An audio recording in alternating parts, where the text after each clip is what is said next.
What's going on, you guys? Welcome back to the channel. It's been a while since we posted anything. Just a quick update. We moved. We've been turning our house to a smart house. So we got Google everywhere, voice activated everything pretty much. Put a smart lock on the door. So kind of missed out on all that stuff. Maybe I'll do a review on that later. But today we're all here for the Wyze cam.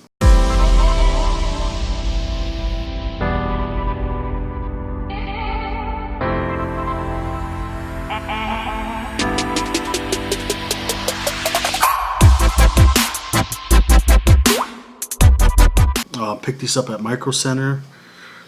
We also picked up the Wyze cam mounting kit and the pan and tilt mounting kit. Not sure if we're going to need these, but I just want to grab it instead of it going like, dang, I need them. We could always just return them. So let's check out the regular Wyze cam first, and then we'll check out this pan and tilt. So right off the bat, you get your camera in there. So if you want to daisy link, try to get away from my face. If you want to daisy link them, you can actually go male USB to male USB, or you could just run it off the USB-C. Got a pretty solid base. Again, this will literally, if you point it there, it just stays stationary, while the other one will move around for you. But this is great for something like, what I'm actually going to use it for is to look at our cars outside, just so if anything ever happens to them, there's just a camera kind of just staring at them. Let's see what else comes in this box. Comes with setup instructions. Should be pretty simple. And you might wonder why I went with Wyze instead of going with different brands. It's mainly because I want to go with something a little bit cheaper that works still. Okay. Mainly because I went the Wyze door lock, because I didn't want to pay the price of August, I believe it's called. Their door lock was like twice the price of this one. This works just great. Again, I'll do a review on that. But since I had that, I won't. On their app, it showed a little shop section, and I'm like, oh, they got cameras, they got all kinds of other items, or smart items. So I was like, let me give it. Or I checked out the reviews from people, and they seem to actually enjoy it. There were differences between doing these cameras. Actually, it's more an outdoor camera I was looking for, like the Ring doorbell or the Ring and Blink, like just security cameras for outside the house. I checked out like their features, just people comparing them compared to the Wyze ones, and I didn't. It's so hard to get the Wyze outdoor camera, so I kind of just settled on this, where I kind of, for now, mount it by a window, inside the window where I could see out, and then if I get once the outdoor cameras are back in stock, I could grab them, and then these could just go inside the house or in a different location. We'll see. Comes with the fairly decent size, the 6-foot long cable. Nice. A 3M sticker and a metal piece. This most likely is going to just stick back here, so you could stick it to glass or a window, and the magnet should just stick down here. So it magnetizes. There is a magnet down here, so as long as you find a place to stick this, you're good. So I am going to install this off camera, but I will show you kind of like the finished product of once it's actually on there, and like just what it looks like on the phone. It comes with a brick. So that's pretty much all that's in this one. Let's check out the Wyze pan and tilt. Read this box. Instructions. We got the cable and charger. My guess, probably another 6-foot cable, same charger brick. But here's what we're more interested in, is the camera. Yeah. So here's the pan and tilt. Same thing, you could daisy chain. Try to focus here for you guys. You could daisy chain them together, or you could just straight up power each one individually. This just sits in place and it kind of tilts around, and then the camera itself can pan. The disadvantage to this is there is no other way to mount this because it's meant to sit on something, or you could get a mounting kit and kind of thread it down there to hook it up some way. But I figured this would be pretty good for just indoors. We'll put it like in a very common like crossing area, so kind of look at the living room, pan over to the front door, pan over to the dining room, we can see a little bit into the hallways. So we'll see how that works out for us. But in the meantime, I was thinking about using this as my outdoor camera, kind of sticking it on a wall somehow, that we could kind of look into the front yard and the front door. I don't know, that was my guess. Might just end up with this instead there, just kind of pointed and just staring at what I need. So we've unboxed this, you guys. I'm gonna go ahead and install it all, and we'll see how it is. Alright, it's the next day already, you guys. I have our pan and tilt and our just version 2 installed or mounted. I did not end up using the mounting kits for either one.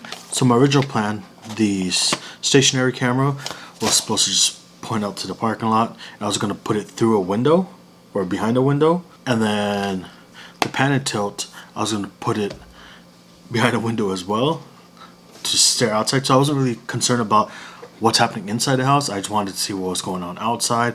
So pretty much one was going to be the like front yard and front door, while the other camera was going to be just the pointed at the cars. Come to find out that showed a reflection on the mirror, and so it just, or not a mirror, on the glass, and so it's just super bright and you just couldn't see anything through the glass.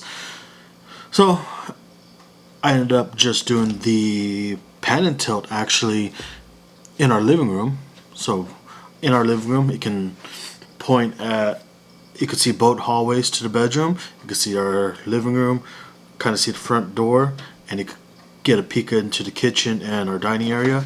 So I just went with that right ahead last night. Real neat. It's got full 360. You're able to set it up to where you, how far out you want it to pan. Since I had it like kind of next to a wall, I only needed to pan maybe 270 of the 360. If you spun any more than that, you're just going to see just the back of appliances and a wall. I do recommend this if you're going to put it indoors because it's great. I'm like, one camera sees everything. I did try to see what this would look like inside the house, the regular stationary one. This one, you know, like, it was great. I'm like, it just saw whatever you pointed at. That's it. One angle. So definitely would spend the extra $5 or $10, whatever, however much it is, on the pan and tilt one. But this one worked perfectly fine for outside. I mounted it outside in our little patio area under the awning, so no real weather elements to gotta deal with. Mounted it straight up, and that was it. But I didn't need it to move. It literally just had to see one view, which was the patio, front yard, and front door, and you're still able to see the cars from that angle as well. So it kind of worked out for me. I only needed these two cameras. So I only needed one outside, which I was originally planning to, and I ended up with one inside the house. As for mounting, the kit that came with this worked perfectly fine for what I needed it for. I just didn't use the glue, or not the glue, the double-sided tape that they provided, because I don't know how strong it is. I do have like automotive, like 100-pound double-sided tape, and I figured that if I could stick that on a car and go on the freeway with it, and it's sticking onto the car, that if I just mount it on a wall outside and it's made for outdoors, it'll be fine. So far so good. It's there. So that's why I didn't end up doing the mounting kit, so I could go return that and grab something else. Only thing I did have to do, because the camera comes with a 6-foot cable, so luckily I do have like 8-foot, 9-foot, 10-foot, maybe even longer USB. micro USB cables laying around the house, so I was able to just connect that, keep it plugged up outdoors. So that was pretty set. What I will be doing in the future though is, since right now it's just using the magnet to stay where it's at, on Amazon and stuff they sell the little like actual like housings for it, so you could bolt it onto the wall or onto wherever you want to stick it. I will do that pretty close in the near future, probably order it right after this. But yeah, I do recommend both very well. Last night I got to play with it. That's it. Night vision, it was fine. You could see everything. I do recommend you take a good, if you're a techie person, you take a good 2-3 hours. Set up your cameras the way you want them, how you want it to notify you, how you want it to, what you wanted to see, how you want the motion detection to work, how you want it to record onto your phone. It's pretty easy. Setup's pretty easy. It's pretty straightforward. When you go on the app, it's pretty neat actually, because you can see it kind of gives you a preview of each one. Like if I put the living room right now, ain't trying to reveal too much of our house, but like so, that's the living room. It's great. I'm like, if you want to send notifications to you, if it detects motion or sound, it will. I only have it, the indoor one, nothing, just let it record. Outdoor, you could actually set up like a square where you want it to notify you if something moves there. I just have built a square like right in front of the door, so if any motion happens right in front of the door, it's gonna notify me on the phone. For what I need, it's great. Interesting is when it records, it does record sound as well, so you could hear what's going on out there. In the app itself, while you're live streaming and you're watching it, it will show, you could speak through it like an intercom, and you can actually hear what they say. So you can just have conversations with people outside or in, like I had in the living room, and I could talk to people in the living room, they could talk to me while I'm somewhere else. So it works out. It's not the best sounding audio, but it works. But I'm like, again, that's not the purpose where I bought it for, so to me that's just a plus. It's literally just for security in case something happens. You know what, we have video footage of it, and I wouldn't go any other route. Sure, you might get something better quality picture. This is still 1080 HD, so it shows what I need to see. But if you guys like these tech reviews or kind of like my opinion on them, please let me know. That said, we did this whole house, smart house, Google everything, auto on and off lights by voice. Front door notifies me and locks and unlocks automatically. That's actually a pretty cool part. That's one of the first ones I put in because I got tired of like having keys. Thanks for watching. Make sure to check out these Wyze cameras. Don't mind the prices on them. They're this is the Micro Center prices. You can buy them directly from Wyze for a little bit less, but you do have to pay for shipping. Micro Center is literally like down the street from me, so it was easier just to go there and get directly instead of paying for shipping. If you guys aren't subscribed yet, hit that subscribe button, hit that thumbs up. Let me know what you guys want to see. More of these, more car stuff. I've been working on cars off to the side as well. Just haven't really been recording it. I'll see you guys in the next video. Peace.